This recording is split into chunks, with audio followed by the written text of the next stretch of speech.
여러분들은 직장 생활은 상사 복이 가장 중요하다라는 말에 동의하십니까? 나쁜 상사를 만나지 않았다면 그 자체로 직장운이 매우 좋은 거죠. 자칫하면 직장 생활이 한 방에 갈 수도 있으니까요. 그렇다면 상사와의 관계가 좋은 직장인은 과연 얼마나 될까요? 솔직히 상사와의 관계가 좋은 사람들을 보면 부럽기도 하고 질투도 많이 나죠. 지금 나와 함께하고 있는 상사는 너무 마음에 안 들고요.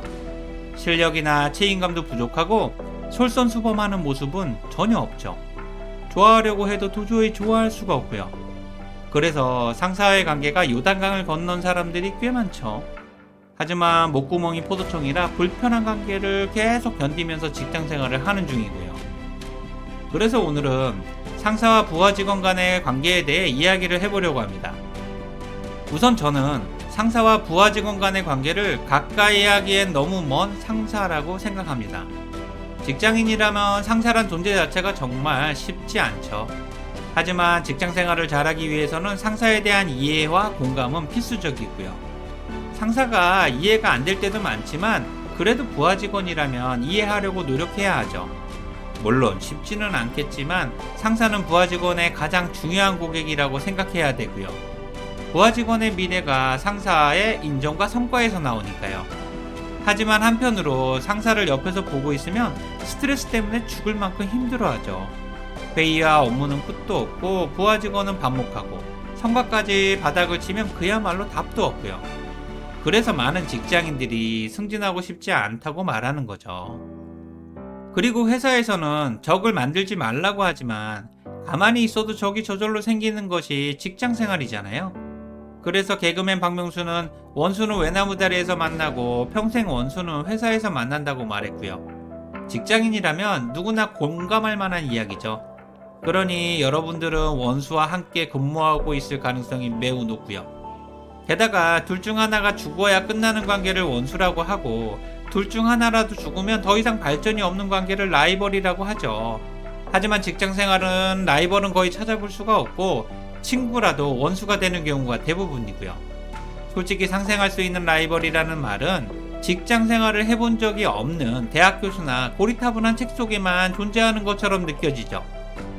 또한 많은 직장인들은 10명의 부하 직원보다 1명의 상사가 더 싫다고 말하죠. 상사가 출근하면 지옥이고 출장이나 휴가를 가면 방학이고요. 그래서 부하 직원들이 상사에게 가장 듣고 싶어하는 말이 나 출장 간다, 나 휴가 간다, 나 교육 간다죠. 이런 생각은 부하 직원들이나 상사나 모두 동일하고요. 상사도 어느 누군가에겐 부하 직원이니까요. 그리고 부하 직원에게 상사란 존재는 그냥 불편하고 싫어할 수밖에 없죠. 하지만 부하 직원인 당신은 아직 상사의 자리를 경험해보지 못한 사람이고요. 그러니 혹시라도 당신이 상사를 험담하는 이유가 단지 상사이기 때문이라고 생각된다면 이건 무언가가 크게 잘못된 거죠.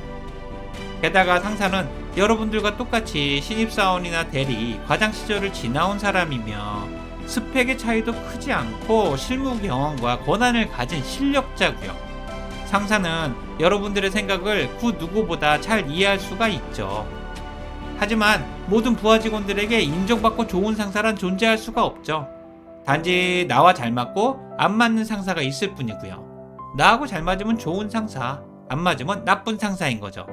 상사의 좋고 나쁨은 부하 직원 개인 기준에 불과할 뿐 회사나 동료들이 바라보는 눈은 분명히 다르고요. 그래서 직장인은 잘 맞는 상사라면 상사복이 있는 거고 안 맞는 상사라면 무조건 상사를 맞추려고 노력해야 하고요. 안 맞는다고 해서 회사를 그만둘 수는 없으니까요. 상사의 생각을 이해하고 맞추려고 하는 노력 그 자체도 분명한 실력이거든요. 저는 상사를 싫어하면서 상사에게 인정받는 직장인을 본 적이 없습니다.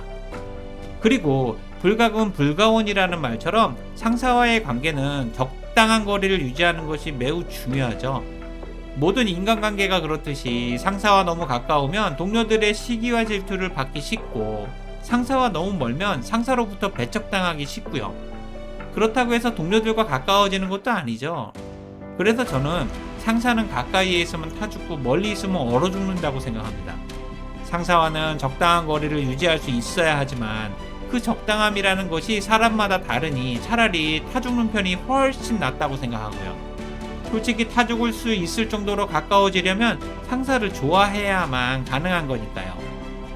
또한 상사와 아무리 가까운 관계라도 상사를 위한답시고 진심 어린 조언을 하거나 속마음을 쉽게 드러내지는 말아야 하죠. 혹시라도 상사를 위해서라는 마음으로 묻지도 않은 조언을 하거나 문제점을 말하면 오해가 생기기 쉽고요. 그건 내용을 받아들이는 상사의 마음 자세에 달려 있으니까요. 그래서 좋았던 관계가 박살나는 경우도 꽤 많죠. 그러니 가능하면 상사에 대한 속마음이나 조언은 드러내지 않는 것이 가장 좋고요. 상사가 조직의 문제점이나 자신의 단점을 말해달라고 부탁해도 절대로 말하지 마세요. 내용은 진심인데 이해는 오해가 될 수도 있으니까요.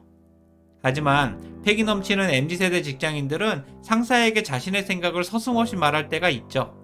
부서 분위기를 망쳐도 자신의 생각을 표현하는데 전혀 꺼리낌도 없고요. 이들은 항상 자신의 생각이 공정하다고 주장하며 상사는 당연히 귀담아 들어야 한다고 생각하죠. 이런 모습이 쿨하고 솔직하다는 말을 들을 수는 있지만 상사에게는 전혀 아니고요. 게다가 MZ세대 직장인 중에 후배나 동료들의 조언이나 직언을 들으면 꼰대 상사들과 비슷하게 반응하는 사람들도 꽤 많죠. 그래서 젊은 꼰대들도 넘쳐나고요. 그들을 옆에서 보고 있으면 정말 가관이죠. 어쨌든 이런 오해들이 생기지 않도록 상사와의 관계는 적당한 거리를 유지하는 것이 베스트고요.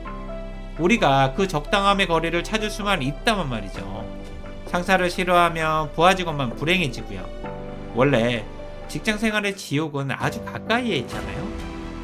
그렇다면 만약 부하 직원들이 상사에게 자신의 솔직한 생각과 마음을 말하지 않는다면 상사는 부하 직원들의 마음을 어떻게 이해할 수가 있을까요? 혹시 여러분들의 상사는 부하 직원들의 마음을 무조건 이해할 수 있어야 한다고 생각하세요? 솔직히 사랑하는 이성 친구에게도 이렇게까지는 못하죠.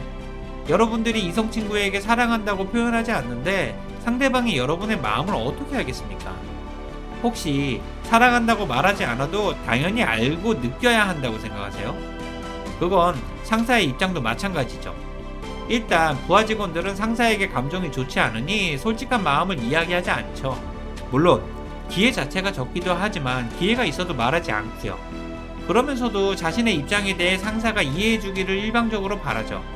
이건 마치 말하지 않아도 알아달라는 것과 비슷하고요. 혹시 상사가 당신의 마음을 알아주지 못한다고 해서 실망감을 느끼세요?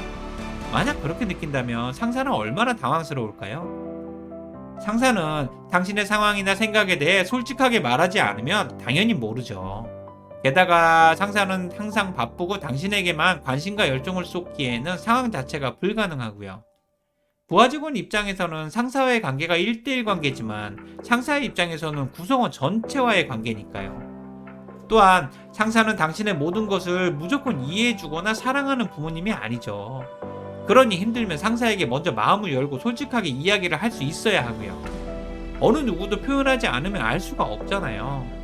그리고 부하 직원이라면 먼저 상사를 이해하거나 사랑하려고 노력해야 하죠. 자기 자신도 소중하게 생각해야 하고요.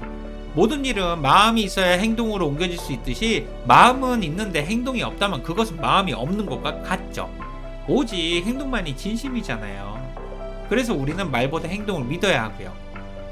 마지막으로 우리는 회사를 선택할 수 있지만 상사를 선택할 수 없고 퇴직을 선택할 수 있지만 승진을 선택할 수는 없죠. 그래서 나와 잘 맞는 상사와 함께 한다는 그 자체가 엄청난 행운이자 복이고요. 우리는 회사를 보고 입사해서 상사를 보고 퇴사하잖아요. 그러니 가까이 하기엔 너무 먼 상사에게 조금이라도 다가갈 수 있도록 노력해보세요. 상사가 당신을 이해하고 알아주기를 기다리지 말고 먼저 다가가 솔직하게 표현하시고요. 여러분들의 용기 있는 행동만이 상사에게 마음을 전달할 수 있는 유일한 방법이니까요. 최소한 표현도 하지 않고 서운해하지는 말자고요. 제발 한 번만이라도 상사의 입장을 이해하려고 노력해보시고요. 오늘 내용에 공감이 되신다면 구독과 좋아요를 부탁드릴게요. 지금까지 직장스쿨 인지였습니다. 고맙습니다.